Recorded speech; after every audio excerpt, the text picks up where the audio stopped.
Kita berada pada sifat keji yang keenam, iaitu cintakan dunia. Kata muallif di awal perbincangan tajuk ini, secara ringkasnya dia definisikan apa yang dimaksudkan dengan dunia. Jadi dia beritahu dimaksudkan dengan dunia di sini ialah sesuatu yang tidak memberi manfaat selepas mati. Itu maksud dunia. Banyak definisi berkenaan dengan dunia ni. Cuma ini definisi yang lebih mudah untuk kita faham. Bukan bermakna tasawuf menyuruh kita tinggal keseluruhan dunia. Kalau ada orang yang mengatakan bahawa tasawuf ni kena tinggal keseluruhan dunia, sampai ke tahap tak bekerja, tapi duduk dalam keadaan meminta-minta, maka itu bukan tasawuf yang hakiki. Bahkan Ibnu Athaillah pun sebut di dalam hikam dia,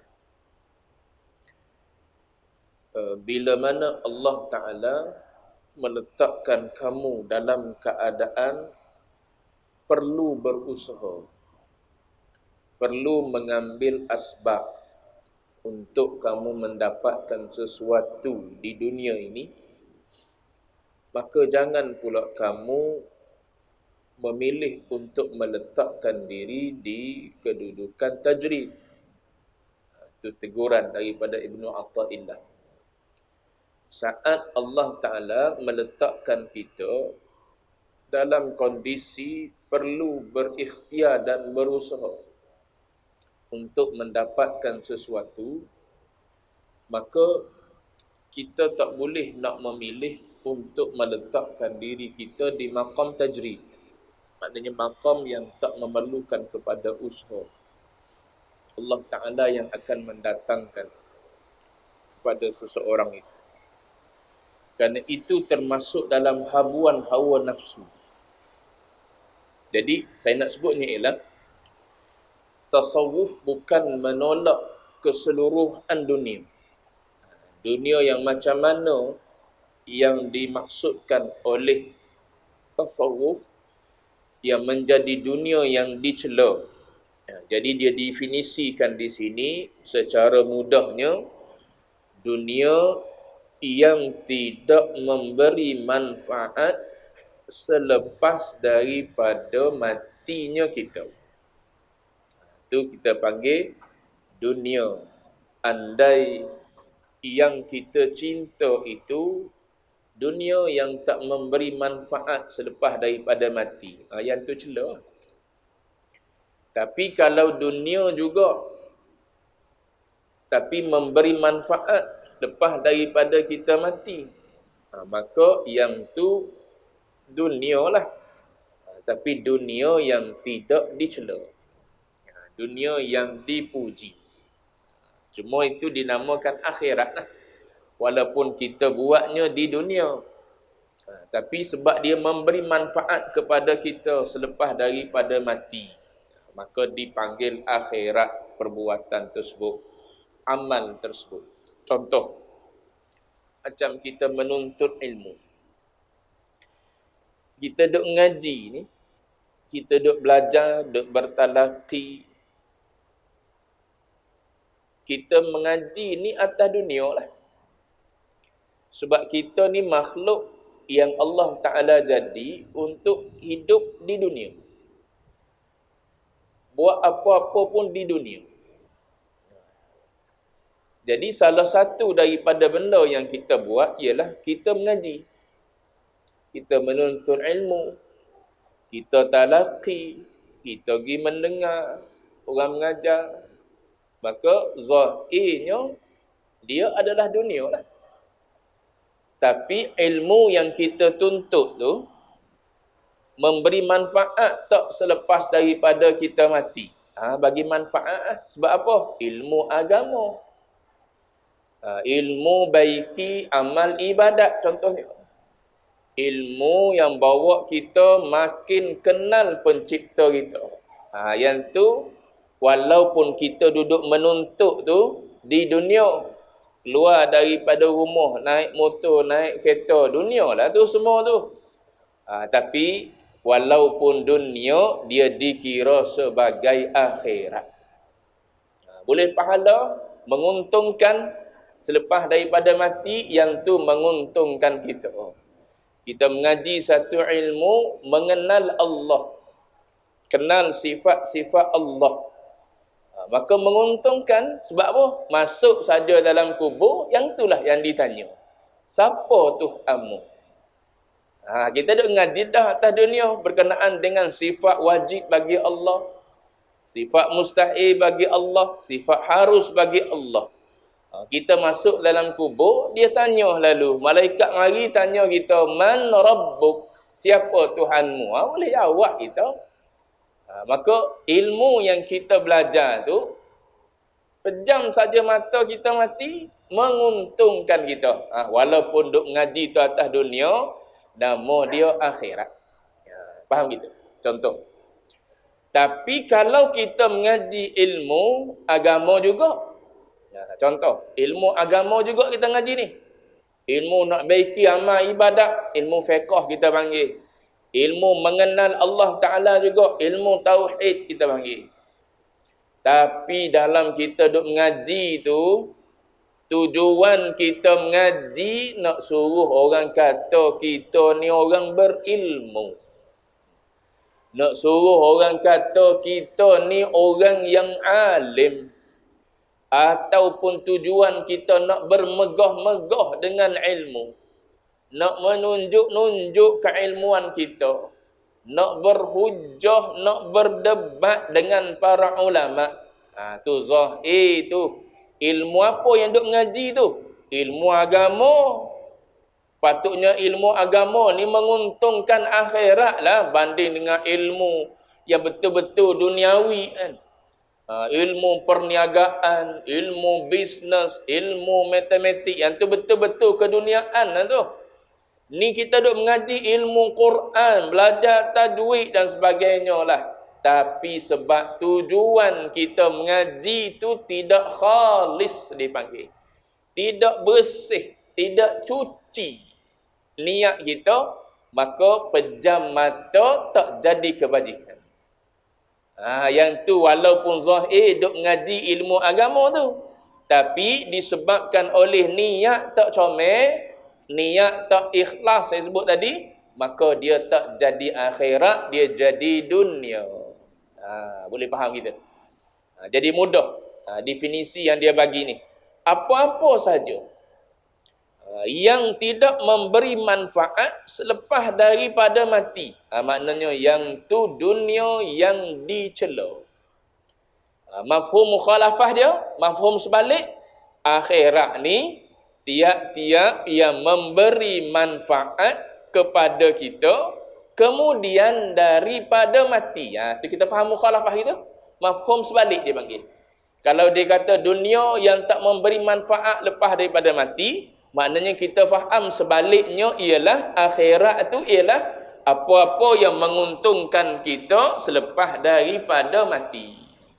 Jadi akhirat walaupun kita buat di dunia. Ada orang kahwin, kita pun kahwin. Tujuan kita kahwin untuk apa? Tujuan dia kahwin untuk apa? Kita kahwin tujuan dia untuk jaga diri. Bimbang takut terjebak dengan dosa. Maka tujuan kita nak jaga diri sebagaimana agama suruh dan sebagaimana matlamat perkahwinan itu disyariatkan. Nak pula zuriat yang soleh solehah. Sebab apa? Melalui zuriat soleh solehah itulah kita ada saham pahala. Kita mati dah tinggal anak soleh-solehah. Jariah untuk kita. Niat kita kahwin tu, dia panggil akhirat. Tapi ada juga orang kahwin semata-mata keinginan hawa nafsu dia. Keinginan dunia dia. Ataupun tengok orang kahwin, aku kahwin juga. Lepas tu orang buat kenduri besar, kita pun nak buat besar lagi daripada orang tu. Sebab apa? Nak tunjuk kita ada lebih. Tu nampak zahir berkahwin tu cari benda halal. Tapi boleh jadi bercampur antara akhirat dan dunia. Tu risaulah. Bila bercampur benda baik dengan benda tak baik, ghalibnya ghullibal haram. Bila bercampur antara yang halal dengan yang haram, ghullibal haram. Akan menang yang haram. Serupa apa? Serupa makanan lah. Kita bubuh dalam makanan kita tu, kita masak satu-satu makanan, ada yang halal, ada yang haram. Jawab dia tak boleh makan, walaupun sikit benda haram tu. Kita berkahwin, akad nikah di masjid, surat dah. Tapi, pakai pakaian tak menepati syariat. Lepas daripada akad nikah masjid surat, pakai bercampur gaul laki perempuan. Pengantin pergi bersalam dengan pengantin perempuan, bersalam dengan laki, pengantin laki bersalam dengan perempuan. Zahir mula-mula tadi nampak akhirat. Sembahyang sunat sebelum akad nikah ataupun selepas akad nikah kan. Berjemaah pula suami isteri. Yang perempuan tu pakai baju nampak tubuh sebiji. Sembahyang tapi dengan baju-baju pengantin tu. Tu bercampur gaul tu antara dunia dan akhirat. Maka tak jadi akhirat, jadi dunia. Lepas tu nak mengharapkan zuriat yang soleh-solehah macam mana? Tu saya sebut beberapa contoh. Nak suruh mudah kita faham. Baik. Jadi hubbud dunia ni, cintakan dunia ni salah satu daripada penyakit yang mazmumah, yang dicela oleh agama. Mari satu dalil. Firman Allah Ta'ala sebut, فَأَمَّا مَنْ طَغَى وَآثَرَ الْحَيَاةَ الدُّنْيَا فَإِنَّ الْجَحِيمَ هِيَ الْمَأْوَى. Artinya, adapun orang-orang yang melanggar batas-batas hukum dan mengutamakan kepentingan hidup dunia, yakni dengan mengikut keinginan yang diharamkan, maka jawab dia, maka di neraka jahimlah tempat kediamannya. Gitu kata Allah Ta'ala. Adapun, yang ni tak ada ayat. Ayat dia setakat fa'innal jahimah hiyal ma'wa je. Tapi dalam terjemahan ada lagi. Maknanya tuan-tuan kena tambah. Dalam teks tu tak ada. Boleh jadi dia terlupa. Dalam terjemahan ada lagi. Adapun orang-orang yang takutkan kebesaran Tuhannya. Maknanya tuan-tuan kena tambah lagi ayat tu. Wa amma man khafa maqama rabbihi wa nahan nafsa 'anil hawa fa innal jannata hiyal ma'wa. Setakat tu. Sebab terjemahan dia ada lagi dia. Adapun orang-orang yang takutkan kebesaran Tuhannya, lalu menahan diri dari mengikutkan kehendak hawa nafsunya, yakni bagaimana? Dengan selalu berada di dalam batas-batas ketaatan kepada hukum Allah dan Rasulnya. Jawab dia, orang yang macam ni, maka di syurgalah tempat menetapnya. Bawah tadi tulis surah An-Nazi'at ayat 37 hingga 40. Silap sikit, 37 hingga 41. Boleh cek dalam Quran balik . Tu siapa ke ayat fa'innal jannata hiyal ma'wa tu 37 hingga 41. Baik. Tu ayat Quran sebut jelas tu. Siapa-siapa yang melampaui batas melebihkan kehidupan dunia. Dunia mana ni? Dunia tadi. Bila dia sebut dunia, rujuk pada definisi tadi, iaitu dunia yang tak menguntungkan selepas daripada mati. Maka apa yang menunggu kita selepas daripada mati? Fa innal jahima hiyal ma'wa. Bila kita langgar batas-batas hukum Allah yang dihalal kita haramkan. Waliknya, yang diharam itulah kita halalkan. Yang Allah Ta'ala tak bagi, yang itulah kita buat. Itu dipanggil melampaui batas. Sedangkan Allah Ta'ala ni, batas-batas dia ni hampir pun dia tak bagi dah. Wala taqrabu, kata Allah Ta'ala, jangan engkau hampiri. Apatah lagi nak langgar batas. Hampir pun dia tak benar dah. Ni tagha ni maknanya melampaui daripada batas yang Allah Ta'ala tak benarkan dah. Allah Ta'ala kata tak boleh, dia kata boleh. Dia pergi buat juga. Orang macam ni orang yang melebihkan dunia dia banding dengan akhirat. Dia tak mikir tu akhirat tu. Dia mikir aku untung di sini. Macam orang korupsi kan. Orang yang korup ni. Orang yang korup ni, orang yang miskin ke orang yang kaya? Tuan-tuan boleh jawab sendiri. Orang yang korupsi ni, yang kita duduk baca dalam surat khabar, dalam berita online, tak online sekarang ni. Yang korup ni, orang miskin ke orang kaya? Orang kaya. Dia dah kaya dah, tapi dia korupsi lagi. Sebab apa dia jadi gitu? Sebab keutamaan dalam hati dia adalah dunia. Dia tak mikir dah tu akhirat tu. Dia sanggup langgar perintah Allah Ta'ala. Tak ada orang tengok, dia kata, kita dua je tanda tangan ni dalam bilik ni. Kita Allah pun dalam sampul ni. Tuan-tuan duk tengok dalam cerita banyak kan, duk tunjuk tu. Allah dalam sampul, kita hanya berdua je. Projek kita dua je. Mu makap, aku untung. Lepas tu untung kita bagi dua, contoh.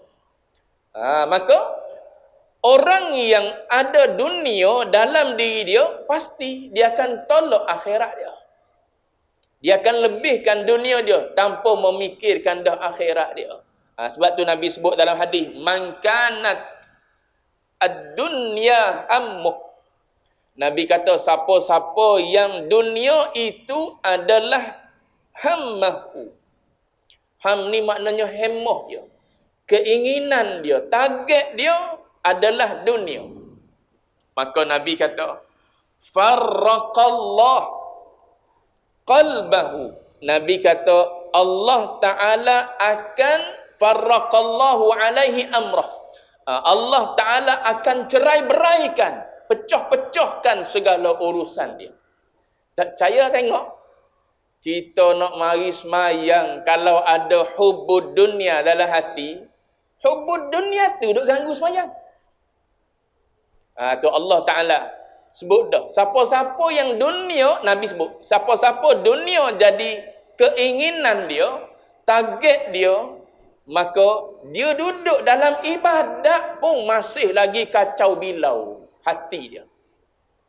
Takbir Allahu Akbar.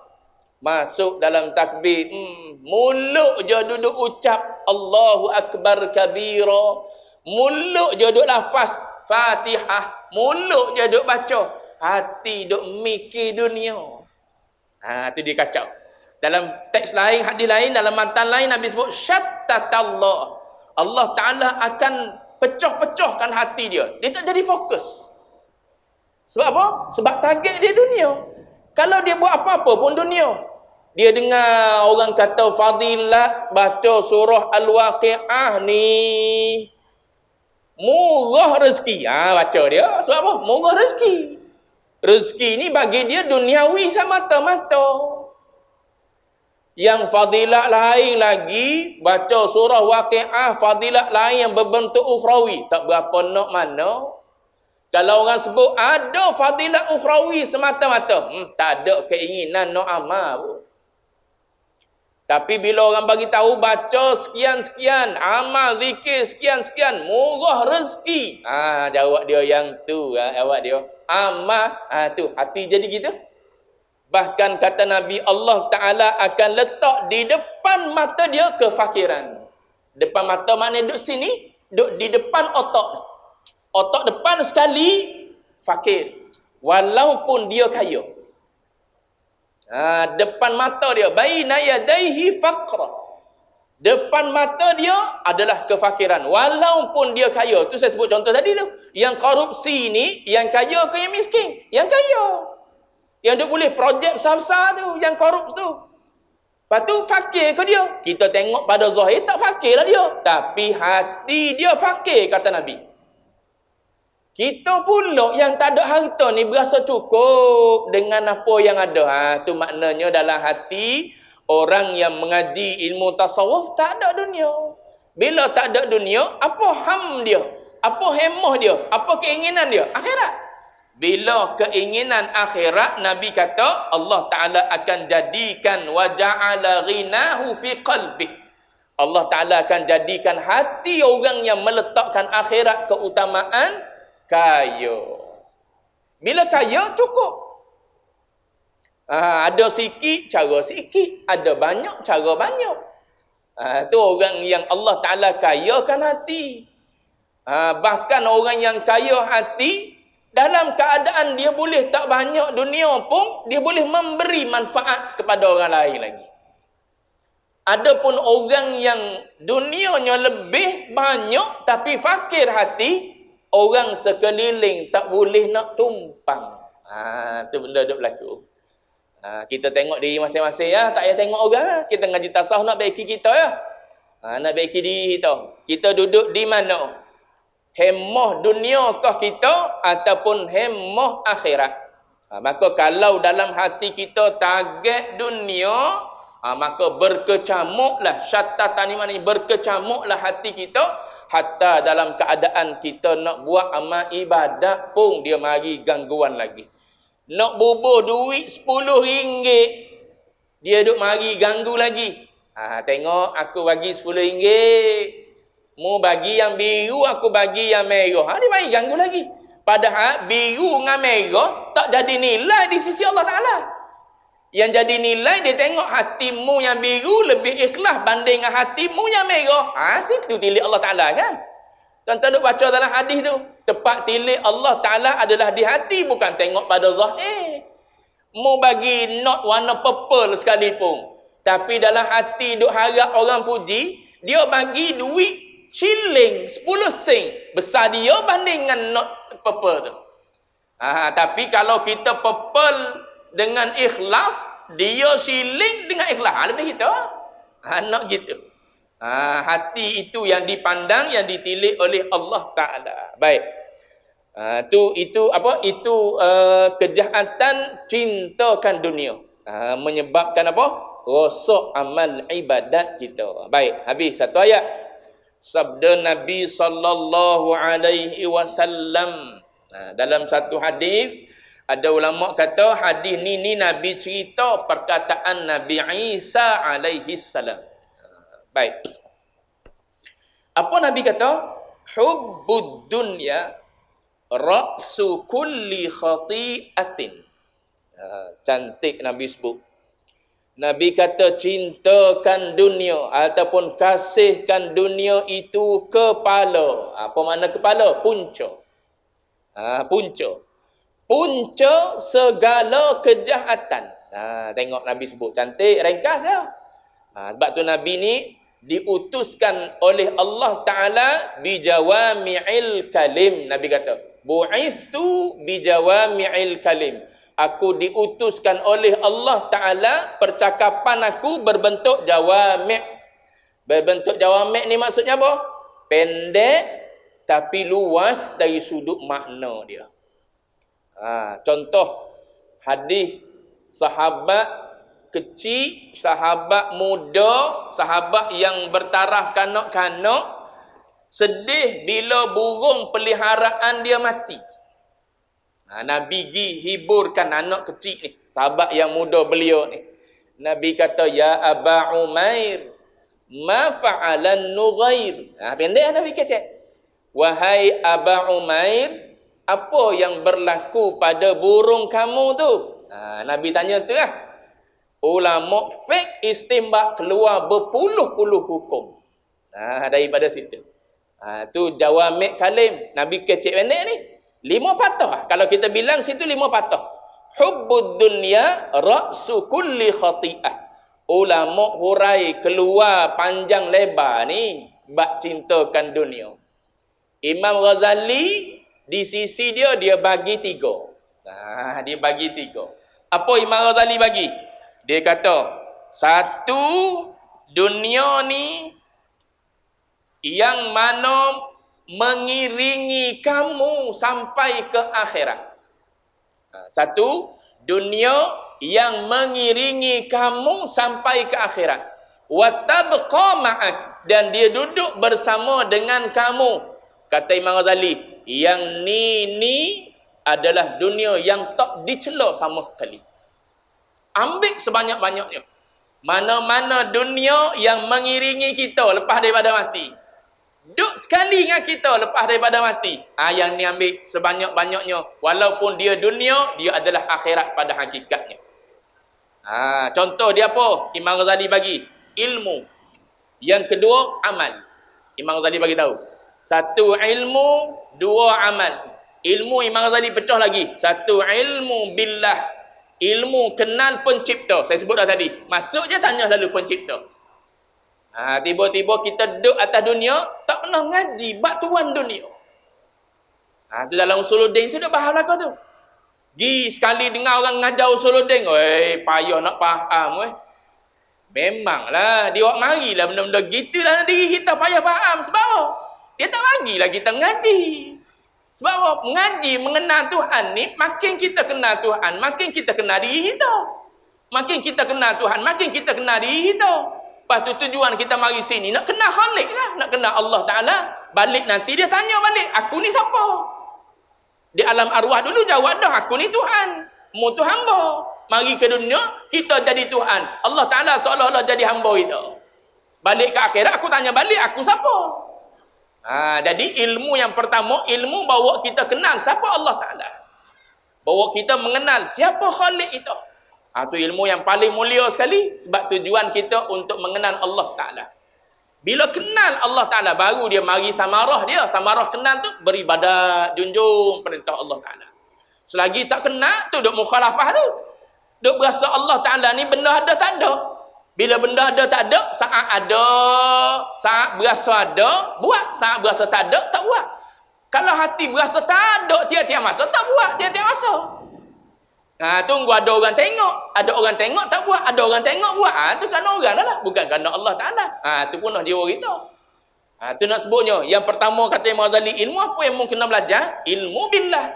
Ilmu mengenal Allah Ta'ala. Dalil ambil mana? Quran sebut, fa'lam annahu la ilaha illallah. Mula-mula sekali Allah Ta'ala kata, mu kena kenal, aku ni bersifat la ilaha illallah, tiada Tuhan kecuali aku lah. Jangan rupa-rupa ada Tuhan lain dalam hatimu. Jangan rupa-rupa mu di dunia ni ada Tuhan lain selain daripada aku, yang kau lebihkan, yang kau utamakan, yang kau turut, yang kau ikut, yang kau junjung dan sebagainya. Itu Tuhan itu. Jenis junjung, jenis ikut, jenis kita lebihkan dia daripada perintah Allah Ta'ala. Itu Tuhan itu. Mana? Antaranya nafsu kita, kata Allah Ta'ala. Mu follow dia, mu ikut dia, siapa mu langgar perintah Allah Ta'ala, saat tu sedang menuhankan nafsumu. Mu turut dunia, siapa mu langgar perintah Allah, saat itu engkau menuhankan dunia. Mu turut manusia sehingga engkau langgar perintah Allah, saat tu engkau menuhankan manusia. Tu benda-benda yang perlu kita clear. Jadi ilmu yang pertama kata Imam Ghazali, al-ilmu billah, mengenal Tuhan. Nanti balik dia tanya, aku ni siapa? Kemudian kata Imam Ghazali banyak lagi lah, al-ilmu billah, ilmu tentang Allah, tentang sifat Allah, tentang tentang Rasulnya dan sebagainya. Kemudian antara ilmu yang kekal dengan kita lepas daripada mati, al-ilmu bi syariatin Nabi, ilmu tentang syariat Nabi. Sebab Allah Ta'ala bawa turun agama pada kita. Agama tu diterjemah oleh batang tubuh seorang manusia yang bernama Muhammad sallallahu alaihi wasallam. So agama tu ada di seluruh batang tubuh dia. Kalau kita tak ngaji tentang dia, tak tengok dia, maknanya tak sempurnalah agama kita. Tu nak kena ngaji tentang dia. tentang dia tu pula, keluarlah pula perbuatan, perkataan, takrir dia. Kita panggil hadis. Kita panggil hadis. So nak kena ngaji bagaimana sifat takrir dia, bagaimana sifat perkataan dia, bagaimana sifat perbuatan dia. Yang bentuk perkataan keluar dalam kitab hadis-hadis yang berbentuk perkataan, matan-matan hadis. Yang berbentuk perbuatan dicerita oleh sahabat-sahabat yang duduk dengan dia. Yang berbentuk takrir pun dicerita. Ada lagi yang berbentuk khal dengan khuluq dia. Akhlak dia macam mana? Tu tuan-tuan boleh tengok dalam kitab Syama'il dicerita. Tiba-tiba kita tak ngaji, tak kenal baginda Nabi siapa. Tak mari cinta. Sedangkan cinta Nabi wajib. Tuan-tuan duk mengaji tu dalam apa? Tuan-tuan duk baca dalam apa? Dalam bulan-bulan Maulid tu. Tala'al badru alaina min thaniyatil wada'i. Apa kata dia? Wajabas syukru alaina. Wajib. Wajib bersyukur dengan kedatangan Nabi. Bukan sunat-sunat.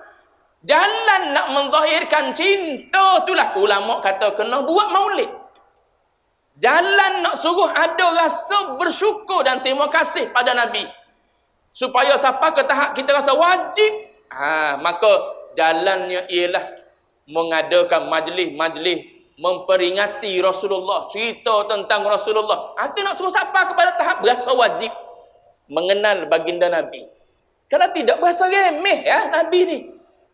Berasa remeh. Cukup dengan aku dengar ustaz tu mengajar, ataupun aku dengar, aku tengok siapa-siapa buat follow belakang. Ini idol aku Korea contoh. Budak-budak muda kan. Idol dia siapa? Korea. Idol dia siapa? No, tak tahu siapa-siapa. Padahal idol yang Allah Ta'ala kata wajib mu turut ialah baginda Nabi. Dah nak turut macam mana? Tak mengaji bab Nabi. Tu antara ilmu yang Imam Ghazali kata kena. Baik. Kemudian kata Imam Ghazali, amal. Amal ni ketaatan. Ketaatan pula kata Imam Ghazali, syarat dia khalis, mesti betul-betul cuci. Mesti betul-betul ikhlas pada Allah Ta'ala.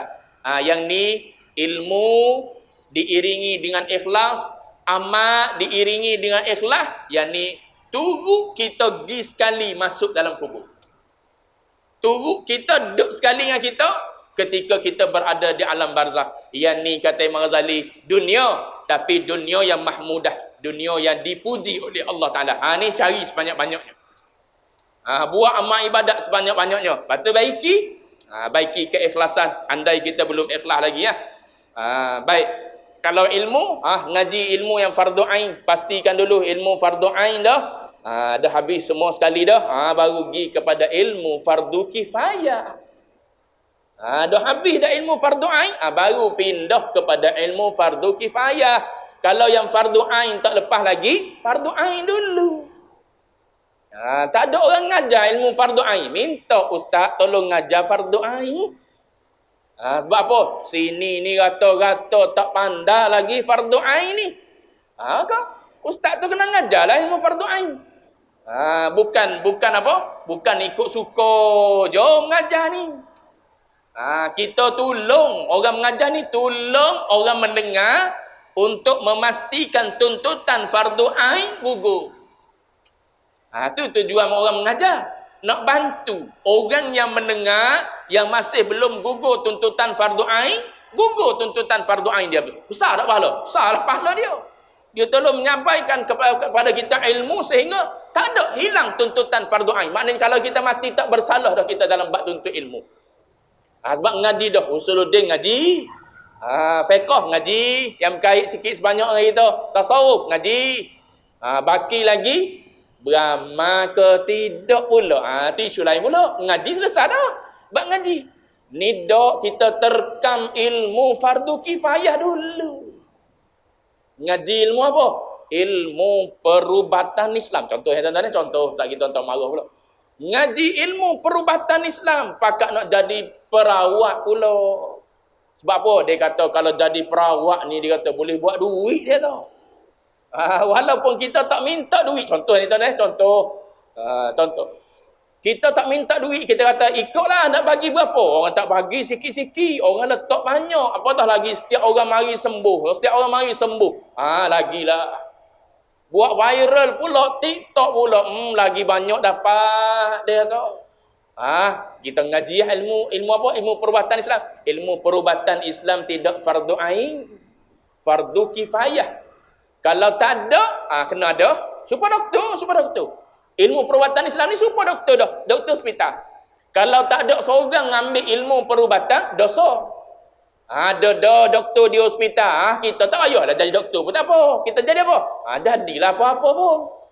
Sebab apa? Dah ada doktor di hospital. Tapi kalau langsung tak ada orang nak ambil bidang perubatan, kita je ada, rizak kita je yang layak, kita je yang cerdik, pandai, wajib kena ngaji ilmu perubatan.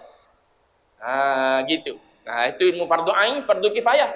Ilmu agama gitu juga, ada fardu ain, ada fardu kifayah. Tengok sirah, ya kedak fardu ain. Tengok. Apa lagi? Muamalat. Tengok fardu ain ke fardu kifayah. Tengok saya tak kata tidak kata fardu ain pun tidak, fardu kifayah pun tidak. Tengok atas diri masing-masing. Kita terlibat dengan jual beli, kita duk berniaga. Tiap-tiap hari berniaga. Kena ngaji bab muamalat. Sebab tak tahu nanti jatuh pada riba. Kadang-kadang kita bagi orang berhutang dulu. Kadang-kadang kita buat pertukaran apa? Pertukaran mah dengan mah contohnya. Melibatkan mah dengan mah. Adakah dia termasuk dalam riba? Tuan-tuan kena ngaji. Saya tak terlibat, tak ngaji. Tuan-tuan kalau terlibat dengan mah contohnya, tuan kena ngaji. Yang macam mana yang boleh, yang macam mana yang tak boleh. Jadi fardu ain atas individu. Tidak jadi fardu ain atas individu lain. Itu ilmu. Tapi syarat ilmu ni diiringi dengan ikhlas lah. Barulah dia follow kita, duduk sekali dengan kita selepas daripada mati. Yang tu uji. Kalau ilmu tu kita ngaji dengan ikhlas, amal pun dengan ikhlas. Tu kata Imam Ghazali. Yang kedua kata Imam Ghazali, tak memberi manfaat kepada kita lepas daripada mati. Dia kata, setiap yang kita dapat di dunia ni dengan segera. Di dunia dapat dah habuan dia. Lepas tu, di akhirat tak ada apa-apa. Di dunia ni kita dapat dah. Contoh, orang main judi contoh. Kaya dia main judi. Banyak dia dapat. Tapi adakah kekayaan yang dia dapat kemudian dia pergi bagi derma, buat rumah anak yatim contohnya. Dengan duit tersebut. Dia pergi boh dalam tabung masjid. Adakah perbuatan dia tu jadi pahala bersama dengan dia lepas daripada mati? Tak. Orang masjid yang terima tu tak payah tanyalah. Kita tak tahu. Ni, cerita dia ni.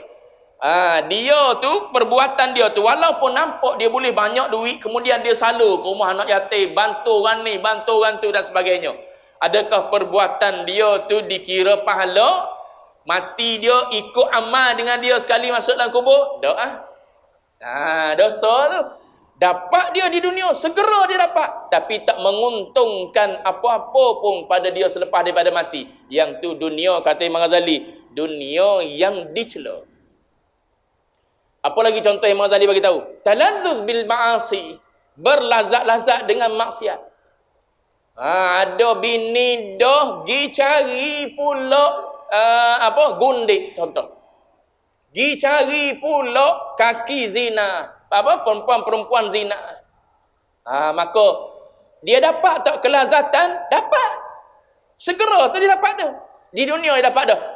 Tapi beza antara dia dapat kenikmatan, kelazatan dengan bini yang halal dengan kaki zina yang haram.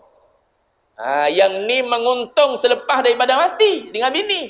Dengan perempuan zina tak menguntungkan selepas daripada mati. Maknanya walaupun dia dunia nampak sama je tu. Nampak sama, perbuatan sama. Orang yang berzina dengan orang kahwin, benda sama je target dia. Tapi yang ni pahala menguntung lepas mati, yang ni tak menguntungkan selepas daripada mati. Beza dia mana? Beza pada akad dia. Yang ni akad nikah halal, yang ni tak ada akad nikah yang halal. Maka persetubuhan yang haram tak menguntungkan selepas daripada mati. Begitu juga kata Imam Al-Ghazali, benda-benda mubah, benda-benda yang harus Lebih daripada keperluan kita ambil. Yang tu pun tak menguntungkan kita juga selepas daripada mati tu. Mana benda harus? Benda harus ni kat banyak lah. Baju kita duduk dalam mari tu berapa lah agak-agak. Agak-agak.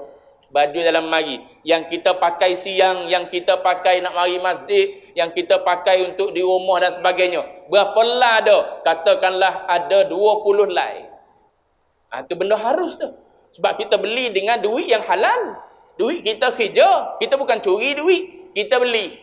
Tapi 20 tu yang betul-betul daruriyatnya berapa? Katakanlah 5 hari 5 lah. Yang tu ya katakanlah yang darurinya untuk kita hidup. Gila pakai 5 lah. Lepas tu yang 15 lagi tu. Yang 15 tu lagi keperluan dipanggil. Bukan darurat dah tu. Dia panggil keperluan hajat. Keperluan. Apatah lagi dia bukan hajat, dia tahsiniyat. Tahsiniyat ni maknanya nak tunjuk apa? Nak tunjuk lebih dah kita daripada orang lain. Tak perlu dah, tak ada pun tak apa. Tapi nak tunjuk kita ni lebih daripada orang lain.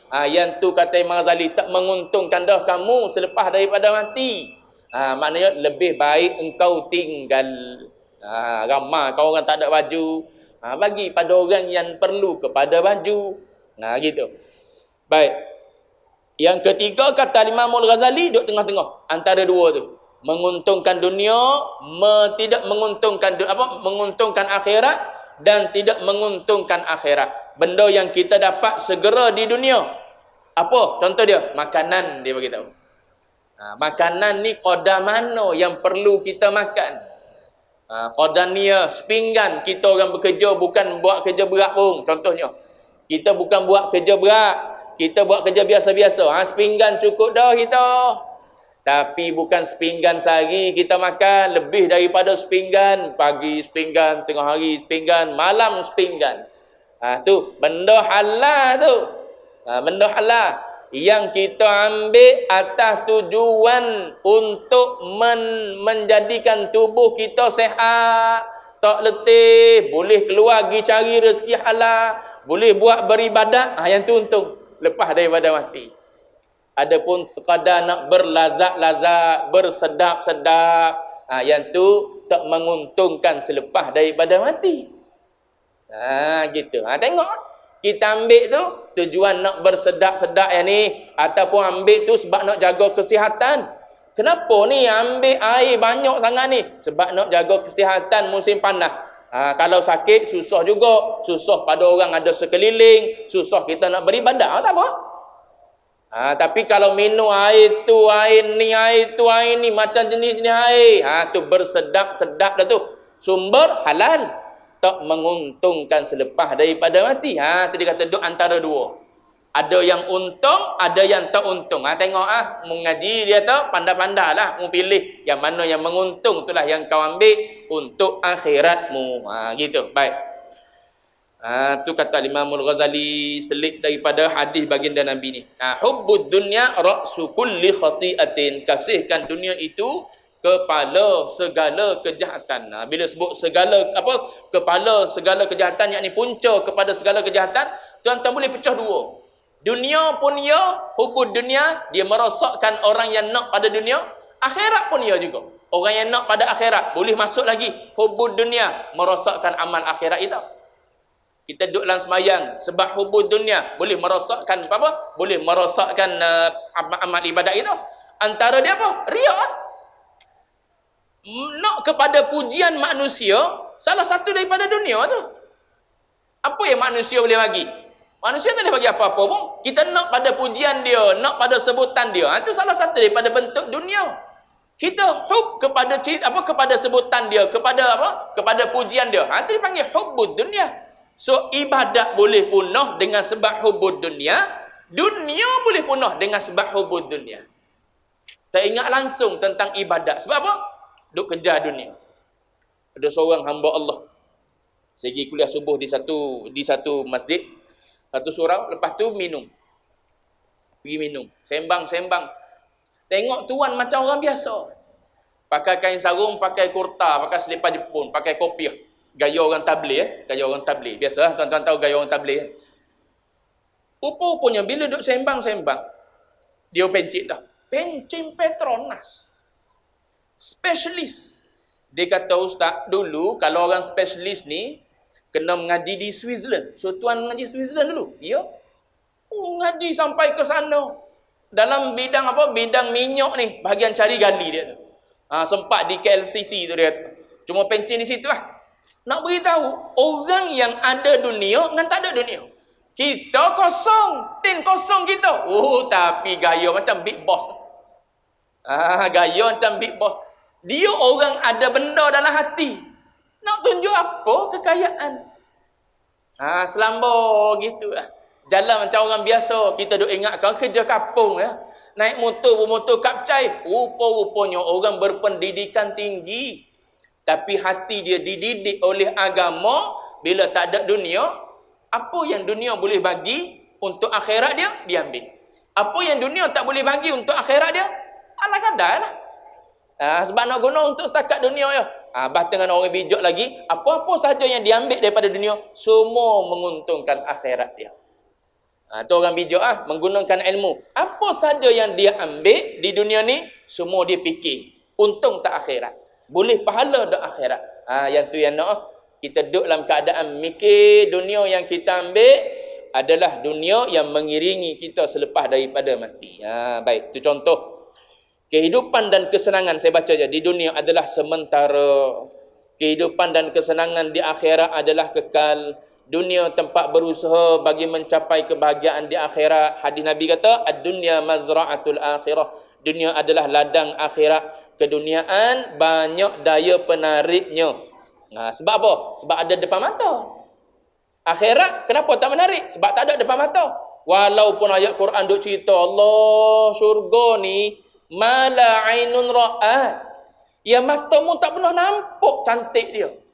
Tapi tak ada keinginan. Sebab apa? Sebab tak ada depan mata. Tu perangai nafsu. Dia nak benda segera perangai nafsu ni. Tu perangai nafsu. Tuan-tuan kena tahu perangai nafsu. Dia nak benda yang ada di depan mata dia, yang dia boleh tengok sekarang.